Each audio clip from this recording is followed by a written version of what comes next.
Welcome. This video is to review the Network Basics chapter in the Cisco curriculum that we're covering this year in our Net 100 class. In this particular discussion, we're going to talk about network layer protocols and how network layer protocols support communications across the data networks. We're going to talk about what is called end-to-end connectivity and how a router helps to achieve that. We're going to talk about selecting an appropriate device to route traffic in a small and medium-sized network. And we'll talk about basic router configuration. First off, the network layer is the third layer of the OSI model. The network layer is characterized by fulfilling the requirement of logical addressing and end-to-end connectivity. The network layer receives transport layer segments, addresses those segments, and then provides end-to-end connection from host to server. The network layer is also responsibility for routing that packet correctly. If you look at this, you might want to pay attention to some of the names of the layers. At the transport layer, we call them segments. At the network layer, we call them packets. At the data link layer, they're typically called frames. And then at the physical layer, of course, they get converted into bits.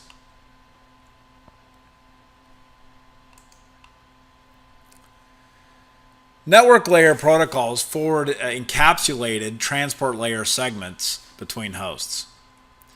The network layer creates two endpoints with logical addresses on both sides. That logical address normally does not change throughout the transmission. Thus, when the host puts in the destination IP of the receiving server, that destination IP does not change. That's not always entirely true, especially if you're using a VPN or a gateway or something like that. But it's generally true. Whereas the data link layer or the physical layer address changes all the time during the transport of the frame, the delivery of the packet does not change the source and destination IP. This is what we refer to as end-to-end transport. End-to-end transport basically solves four requirements. It addresses end devices, encapsulates data, routes that data, and then de-encapsulates that data once received on the other side. The most common network layer protocols in use today are IP version 4, and now in emergence is IP version 6. I'll have another lecture on IP version 6 coming up. There are older protocols that worked at the network layer that we don't use much anymore. One of them was called IPX, part of the IPX-SPX protocol. Alright, IP obviously is the protocol that we're using today, and will probably continue to use for a very long time. IP will change. It's IP version 4, and we're obviously starting to use IP version 6 as well. But IP pretty much follows the same characteristics. The IP protocol is broken up into, basically the idea is it takes a TCP segment and it wraps an IP header onto that segment. The IP header actually is what serves as encapsulation. It encapsulates the segment. And the IP header makes a best effort delivery to the receiving machine. It's not like TCP. IP does not guarantee delivery, so it's not recoverable, but it makes its best effort, meaning it's unreliable. It's also connectionless. There's no three-way handshake or anything like that with TCP.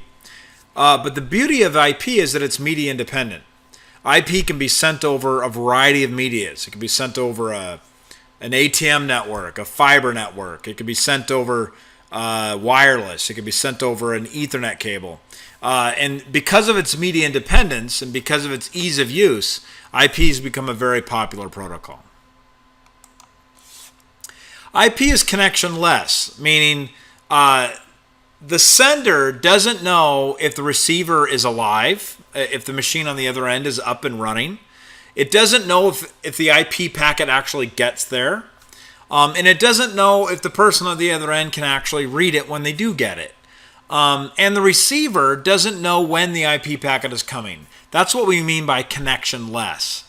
Whereas TCP, the transport layer protocol, TCP, is connection oriented, meaning that it lets the other party know that it's coming and they establish a session. IP is best effort, meaning the IP packets are sent across a routed network, which means the packets could get broken up into pieces and they could be sent in different paths. And so some packets may get lost. They may arrive out of order. And so IP packet does not guarantee the order delivery nor the reliability of the packet delivery. This is what is referred to as best effort. They're routed through the network as fast as possible rather than as reliable as possible. IP is also media independent, as I said. IP can be used over a variety of different medias because IP is a network layer protocol that resides a layer above the data link layer protocol. Or data link layer, I'm sorry. Once again, just reiterating, IP encapsulates by placing the transport layer data or the segment into an IP packet. And on that IP packet would be your IP header information, such as the source and destination IP address. This is what it actually looks like in detail. As you can see, there are, it starts out with the version, header length, differentiated services. There's a way to identify inside the IP header what service is using IP, the total length, some identification data, a couple of flags, an important field called time to live. IP packets don't stay on the network forever. So if they keep bouncing around that routed network, we eventually want them to go away. And so time to live actually decrements by 1 every time it hits a routing device. And when that time to live value hits 0, the IP packet is discarded. And then you've got your source and your destination IP, which obviously are very important to IP version 4 delivery. Okay, so you've got all these different fields, so there you go. Now, if you ever get a chance to, and I recommend that you do, download Wireshark, and actually you can pre-download some sample captures. If you just Google sample captures Wireshark, you can download some and you can look at one of these, or you can simply just, from your own machine, capture some network traffic. I will show you one of these in a video at some point. But you can simply capture the traffic and then look at it. As you can see here, we are looking at some HTTP traffic, web traffic basically. And down below, you'll see that web traffic is sent over the Internet Protocol version 4. And right there, you can see the all those fields that we talked about that are in the IP header. Okay, IP version 4 is limited. One of the challenges is that IP version 4 address space is being depleted. Also, the internet routing table was getting bigger and bigger. When they first came out with IP version 4, they used a scheme called the classful scheme. And the classful scheme required that every router would have in its routing table the list of every address. And so there was no what we call route summarization. And that caused the route table to be too big for the equipment at that time to handle.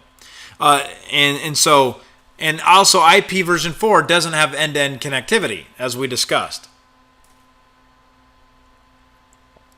IP version 6 solves some of these problems. It increases the address space, handles packets better, removes the need for private addressing with things called NAT, integrates security into the protocol, and has a lot more addresses. I'm not going to talk too much about IP version 6 because I have a special lecture I'm working on for this class on IPv6, which I'll get to later.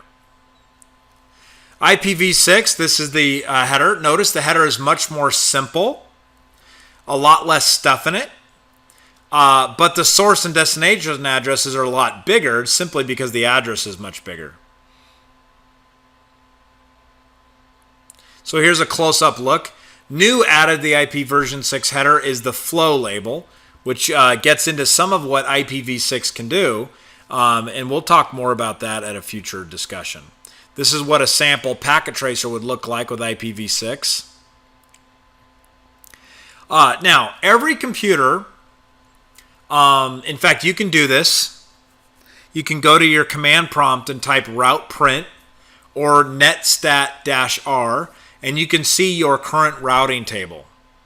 Every device that is an IP device has a routing table. Whether that's a computer, a router, whatever, they all have a routing table. Routing tables tell the computer how to get to a destination network. If it doesn't know how to get to a destination network, then it uses its gateway. As you can see in this slide, the top line there, 0.0.0.0 to 0.0.0.0, that is my default gateway. Every host and every device makes a decision when it receives an IP packet with the destination IP address in there. It examines the destination IP address and consults its routing table to find out what network it needs to, or it finds out what network that IP address is on, and then it consults its routing table to find out how to get to that network. In this case, PC1 and PC2 would know about the network 192.168.10.0, but anybody else they wouldn't know about, so they would send them to their default gateway, and then the router would consult its routing table to find out where to send it. This is what a route table would look like. Notice in this case they use the netstat-r instead of route print. But as you can see here, this is what a host routing table would look like. Notice that the 192.168.10.0, you can see that there, and that is out the interface, out the computer's own interface. But any other network like 0.0.0.0 is destined for the gateway.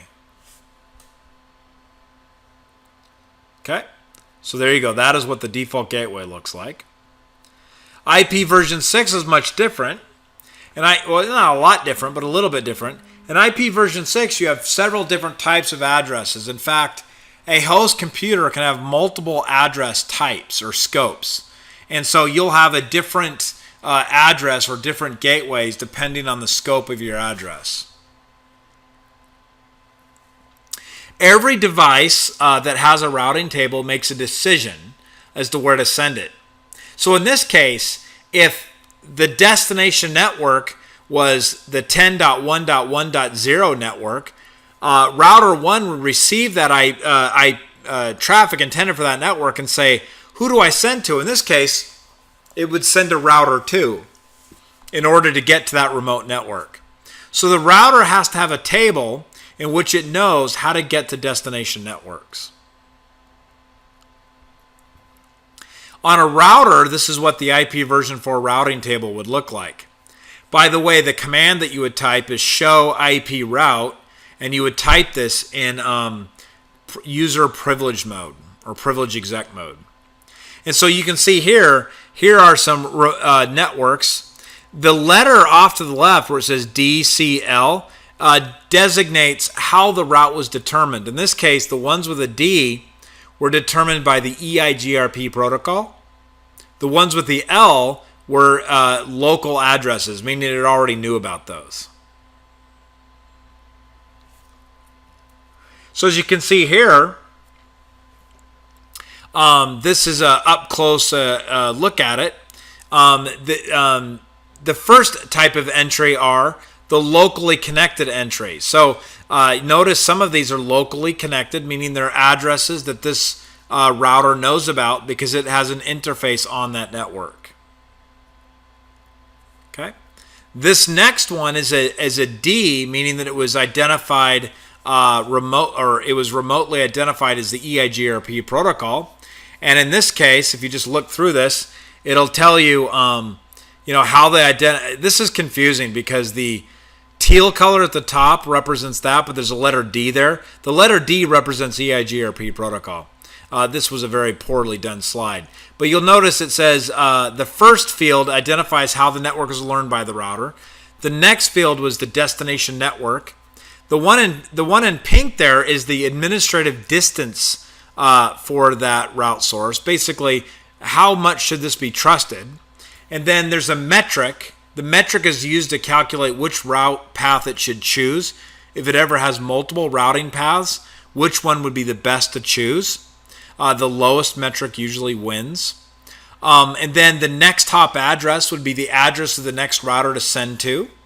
And then you have a time since it was discovered. How long is it known about this route? And then what interface that it goes out when it sends this route. The next hop address is something important to understand. If I wanted to get to the 10.1.1.0 or 10.1.2.0 addresses, I've got to get to the next hop address. In this case, the next hop address would be router 2's IP. Let's take a look at a up and close and personal on a router. Basically, a router is a computer. It has a motherboard, it has memory, it has the equivalent of what is a hard disk, it has network interfaces, it has all those things you would expect to see in a computing device.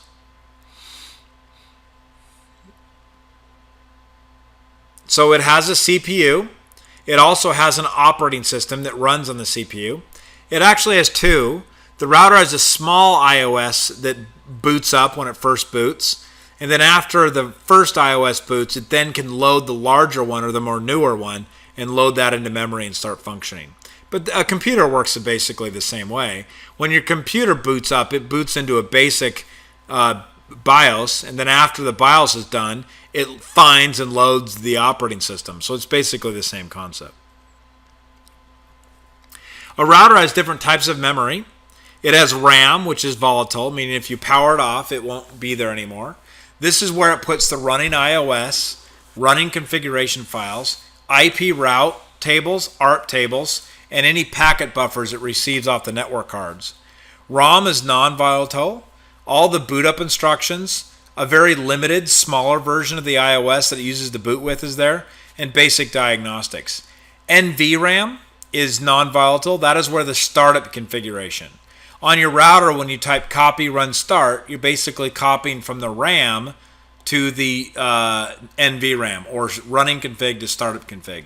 And then flash is basically the hard drive. Flash is where we store the iOS and other files. Okay? Basically, we can take a look at the inside of a router. You can see your fan devices, CPUs, your memory, your NVRAM, power supply. On the back of a router, the backplane, you will have ports. Your power port, obviously. You may have flash card slots to add additional flash. You'll have console ports, so you can console into the device. Those could be USB, or they could be an RJ45 plug. Auxiliary ports for plugging things like a modem into it, so you can remotely administer this device. LAN interfaces, usually Ethernet, and USB ports from time to time. You also have WIC slots, which is what you see here, WIC slots, where you can put interfaces in, maybe if you wanted to expand this router's capability, with like serial ports or DSL ports or things like that. Connecting to a router, we can connect via the LAN interfaces, the Ethernet interfaces. You can administer it via a console port. You can also connect to it via WAN interface. If you bought the appropriate WIC card, you could put it, in this particular one is a serial card that you could put in there and connect to a WAN interface. And that shows you the serial interfaces and the LAN interfaces. Okay. Okay, so the Cisco iOS does a boot process. Okay. And they have some silly acronym here you can learn, and I'm going to ignore it because I don't like it. But basically, the boot set files are, what happens first is after the machine boots up to its basic iOS, it finds the iOS image on flash and loads that image into memory. It then starts the Cisco iOS. Once the Cisco iOS starts, it then looks for the startup config on the non-volatile RAM or NVRAM, and then copies that startup config into running config, which is in your memory.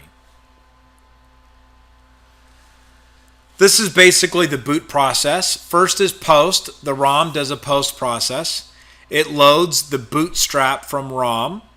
And that's the very small version of the iOS software. It then finds the Cisco iOS off flash or other locations such as a TFTP server.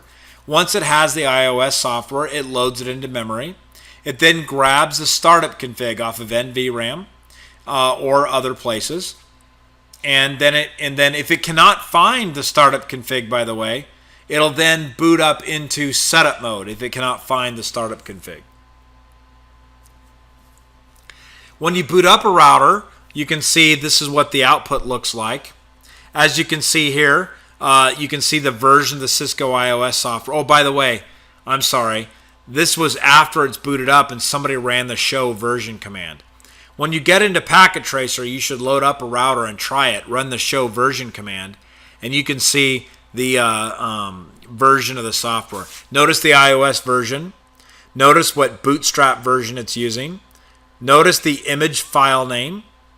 You can also see what interfaces it has and how much NVRAM and how much RAM and how much flash it has. All right, let's talk about configuring a Cisco router. When you initially configure a Cisco router, you normally plug a rollover cable, which is a special cable, into the console port, and then you run that cable into the back of the serial port on your laptop or device, and then you're able to configure it. When you do the initial configuration, here are some of the basic commands that you need to know how to do. I've already done a thing on Monday with the entire class, and I've recorded that to CCC Confer, and I've gone through all the basic commands of a router in that recording, so you should check that out. This is how you configure your LAN interfaces. I'm not going to repeat this. I've already gone over this in a previous class. And here's a couple of commands you might want to remember. In order to verify your interface configuration, there's a very handy command called show IP interface brief. That command shows you your IP settings, and obviously you can use the ping command to test connectivity with ICMP echo reply between two devices. Okay. Configuring the default gateway. This shows you where on a PC's network card to configure the default gateway. The default gateway is almost always the router that their device needs to get out on the network with. And so in this particular case, if I wanted PC1 and PC2 to talk to PC3 and PC4, then I would need PC1 and PC2 to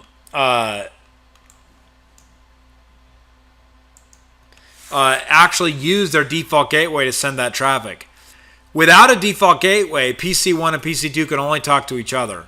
In order to talk to a remote network, they need to talk to a router, and therefore they need a default gateway. Okay. The switch doesn't need an IP address, but if you want to manage the switch, then you need to assign it an IP address. This shows you how to set the IP address. Interface VLAN, you type the IP address. If you want the switch to have a default gateway, then you need to use the IP default gateway command. Now, you don't need to program the IP default gateway for the machines to be able to get to their friends on the other side. That's not needed.